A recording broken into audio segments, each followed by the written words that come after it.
Star Wars Rogue One. So it's now been several weeks since the movie has since been released worldwide, and yes, I know I'm late to the party here in reviewing it.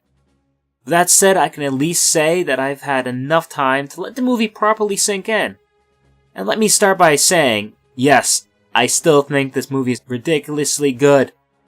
Now, I wasn't a fan of The Force Awakens. I honestly thought, like everyone else, it was such a shameless cash-in on the Star Wars franchise name, and a complete remake of a far more superior film, Episode 4, A New Hope.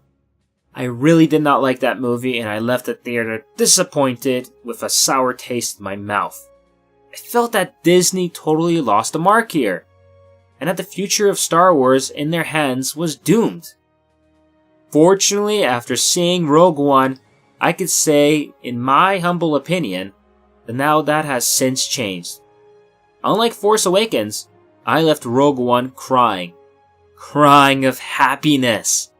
The movie was so well crafted, masterfully filmed, and the cinematography some of the best I've seen in a film to date. I enjoyed the fanfare and the callbacks to what we knew and loved in the original trilogy. It felt very natural and not forced. Of course, I'm not going to say it was perfect because it wasn't. It could have been better. The first and second acts are rather slow, and the pacing is a little out of whack. I mean, I still personally enjoyed it quite a lot. I can see why the more casual filmgoers had a problem here. Fortunately, the movie picks up incredibly well afterwards, and the entire third act is a non-stop ride of emotion and adrenaline. The space battle is perfect, one of the best ever to be seen on film, and I think it may even beat out the one in Return of the Jedi. At the same time, I felt we could have seen a little bit more regular foot soldier ground combat, but I was pretty happy with what we got nonetheless. I found myself enjoying our new band of rebel heroes more than I had originally thought I would. Each character was very different and added quite a lot to the overall narrative of the movie. Okay, I understand why some people felt that the characters here weren't developed as much as they could have been, and sure, I totally get it.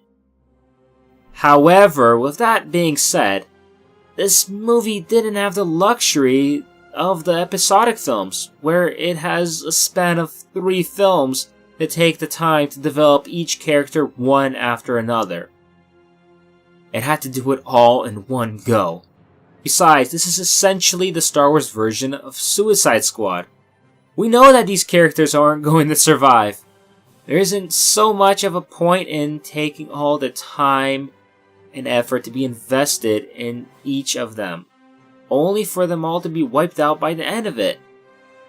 Granted, I would have loved to see more Saw Gerrera. Now, I know this movie is heavily criticized for its use of bringing back dead actors back to life through CGI. And, well, hey, I'm personally fine with it. Peter Cushing loved being in Star Wars. Tarkin's role in Rogue One was perfect and very much necessary. He needed to be in this film, no question about it. Any fan who says Tarkin did not need to be in Rogue One simply doesn't know much of the Star Wars lore to begin with, and just how integral Tarkin was to building the Death Star.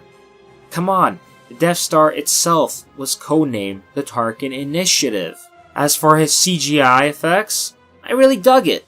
I remember reading a lot about it last year when there were rumors online that Gareth Edwards and his team were attempting to bring back Peter Cushing to life through CGI. I was first honestly quite excited when hearing about that, and when finally getting to see it on the big screen, boy, what is it a nice payoff. Sure, it wasn't perfect, but heck, at times I couldn't even tell the difference.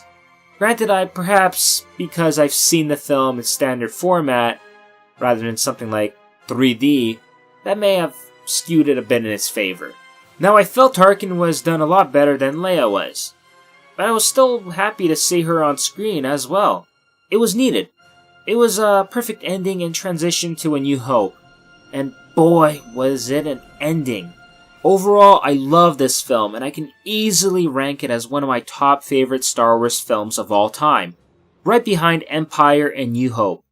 I give it a 5 out of 5 thumbs up, and I highly recommend it as a must-watch to any fan of the series, especially to the newcomers who have yet to watch the original trilogy. I thank Gareth Edwards for bringing us a fresh, new, yet familiar take on a franchise we love, and I'm surprisingly now excited for Episode 8. This again coming from someone who hated Episode 7. Well, that's it for my review of Rogue One. I hope you found it both enjoyable and informative. Until next time.